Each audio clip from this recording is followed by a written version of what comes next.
I want to talk about what it feels like to be left somewhere, not lost, not forgotten in the chaotic, accidental way, but deliberately, carefully, apologetically left by someone who loves you but can't figure out how to love you and keep their own life from falling apart at the same time. I think most of us have felt that at some point. Some of us at 11 years old, some of us much later. In a Japanese animated film about a giant ghost cat who rides a motorcycle and works as a chiropractor just described that feeling with more honesty and more warmth than I was remotely prepared for. So here's where we start. Widower Tetsuya returns to his rural hometown, running from loan sharks, to ask his father for money after 20 years away. The elderly man, who runs a Buddhist temple, refuses. And so, Tetsuya does the thing desperate people do when they run out of options, and love isn't enough to fix the practical problem. He leaves Corinne at the temple when he is refused, promising to return for her by the anniversary of her mother's death.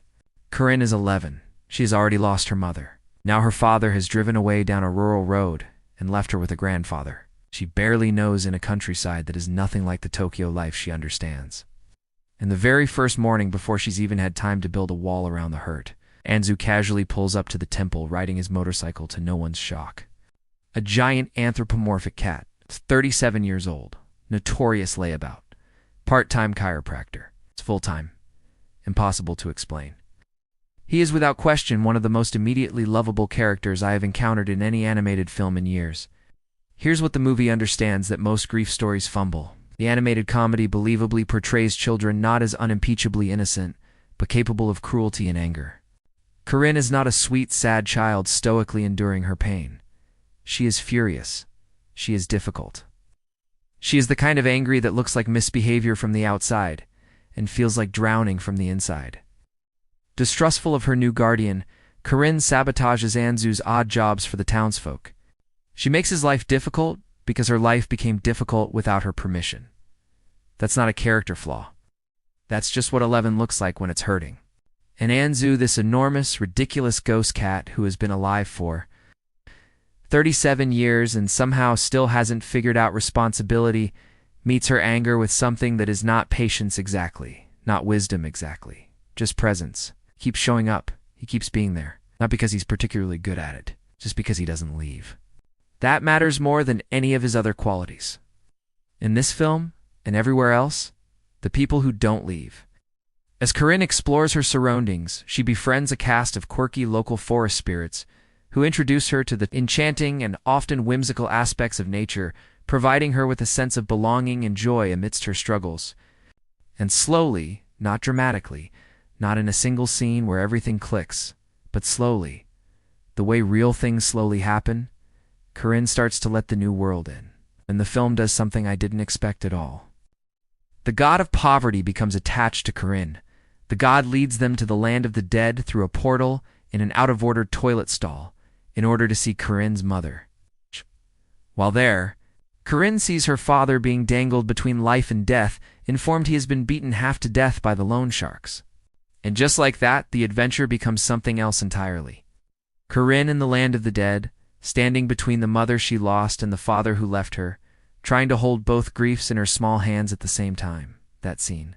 I need to talk about that scene. Because it doesn't do what grief scenes in children's films usually do. It doesn't resolve cleanly. It doesn't give Corinne a tidy goodbye or a neat explanation that makes the loss easier to carry. It just lets her be there. In that impossible place, both of the people she loves, and both of the ways they've hurt her, and both of the ways she loves them anyway. Understated allegory on how we all process loss and how love helps us move on. That's exactly right. And it's so quietly done, so unhurried, so willing to sit in the uncomfortable truth that grief and love and anger and belonging can all exist in the same small chest at the same time. Anzu beside her through all of it. The giant ridiculous ghost cat who never left.